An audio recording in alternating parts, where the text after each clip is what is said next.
Student, आज हम लाए director of education GN city of Delhi की वर्कशीट नंबर 3। ये सब्जेक्ट साइंस की है। स्टूडेंट नेम लिखेंगे, फिर टीचर नेम लिखेंगे। ये माइक्रो ऑर्गेनिज्म फर्मेंटेशन के बारे में पढ़ेंगे। माइक्रो ऑर्गेनिज्म में जो फर्मेंटेशन प्रोसेस होती है उसके बारे में पढ़ेंगे। ये 30 सितंबर की वर्कशीट है क्लास 8th के लिए। ये इंग्लिश मीडियम की वर्कशीट है, सिर्फ इंग्लिश मीडियम के बच्चे इस वर्कशीट को करेंगे। हिंदी मीडियम की वर्कशीट मैंने अपने चैनल पे अपलोड कर दी है, जाके देख लीजिए बच्चों। चलिए पढ़ते हैं। It is Pinky birthday today. On every birthday her grandfather would bring her favourite chole bhature from market, but this time due to corona pandemic he refused.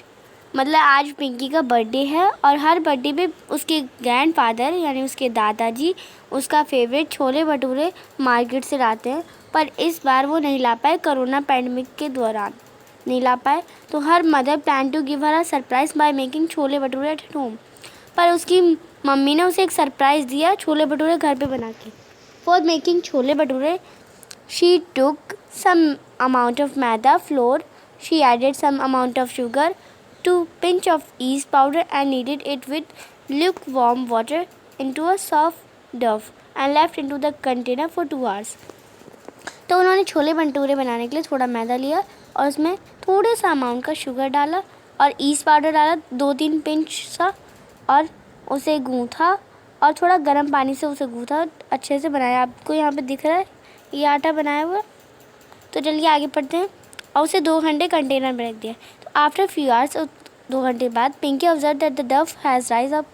Pinky ने देखा कि इतना छोटा सा आटे का ढेला इतना बड़ा हो गया, राइज हो गया और उसकी वॉल्यूम बढ़ गई।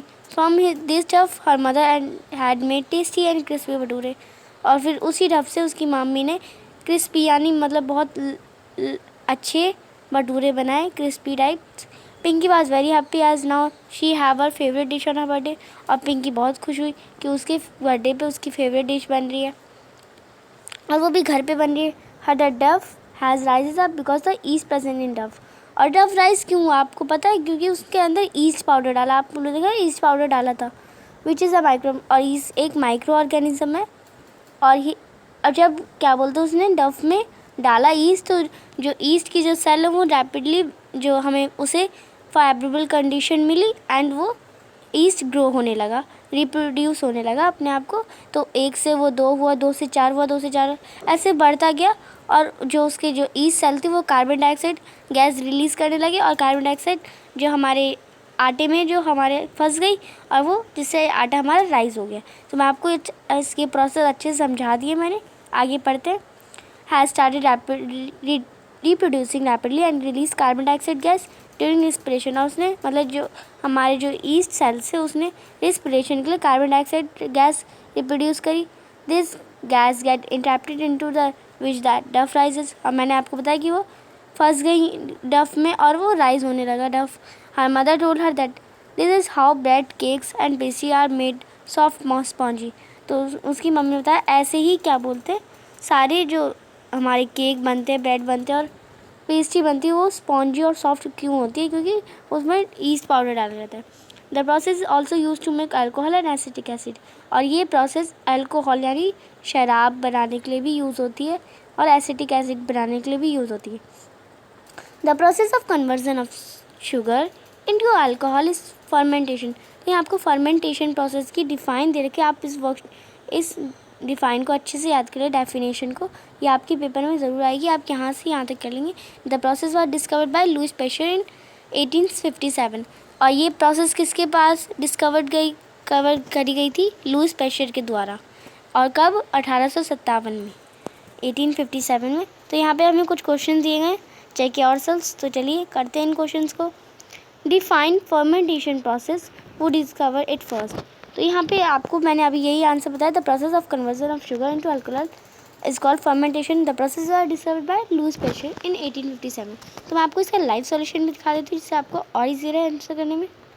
मैंने यहाँ पे लिख भी दिया और वो ये पूरे वर्कशीट का ही आंसर है। आप the process of conversion of sugar into alcohol is called fermentation. The process was first discovered by Louis Pasteur in 1857। तो हमारा फर्स्ट क्वेश्चन कंप्लीट होता है। चलिए क्वेश्चन नंबर 2 पे चलते हैं। क्वेश्चन नंबर 2 है, name any 5 product that are made by using fermentation process. अब आपको 5 ऐसे प्रोडक्ट का नाम बताना है जो फर्मेंटेशन प्रोसेस से ही बने हैं। तो चलिए इसका आंसर करते हैं। ये है 5 प्रोडक्ट्स जो फर्मेंटेशन प्रोसेस से बने। The name of the product made by the fermentation process are, जो ये प्रोडक्ट्स के नाम बताएं जो फर्मेंटेशन प्रोसेस से बने। केक, फर्स्ट केक है, second bread, third pastry, fourth chole bhature and cheese fifth. तो ये सारे प्रोडक्ट्स फर्मेंटेशन प्रोसेस से बनते हैं, यानी ये ईस्ट द्वारा बनाए जाते हैं। तो चलिए आगे चलते हैं। थर्ड क्वेश्चन है हमारा, which micro organism is helpful in fermentation process. आपने पढ़ा था कि कौन सा माइक्रो ऑर्गेनिज्म यूज़फुल है, ईस्ट। तो आपको यहाँ पे लिखेंगे आंसर में ईस्ट। तो ये मैंने लिख दिया है। चलिए क्वेश्चन नंबर 4 पे चलते हैं। Name any 2 food products of your choice which are made by fermentation process. अब आपको 2 फूड प्रोडक्ट बताने हैं जो फर्मेंटेशन प्रोसेस से बनते हैं और जो आपको अच्छे लगते हैं। तो मुझे अच्छे लगते हैं केक एंड मुझे भी छोले भटूरे अच्छे लगते हैं, तो आप भी छोले भटूरे लिख सकते हैं, या आपको कुछ और पसंद है तो आप कुछ और भी लिख सकते हैं। तो ये छोले भटूरे लिख दिए मैंने। 5th क्वेश्चन देखते हैं। Explain why did the Dove prepared in above activity rise up. अब आपने ऊपर एक्टिविटी देखी थी कि डव कैसे राइज हुए, मैंने आपको अच्छे से एक्सप्लेन भी करा था। तो चलिए इसका आंसर मैं आपको अच्छे से बताती हूँ दोबारा।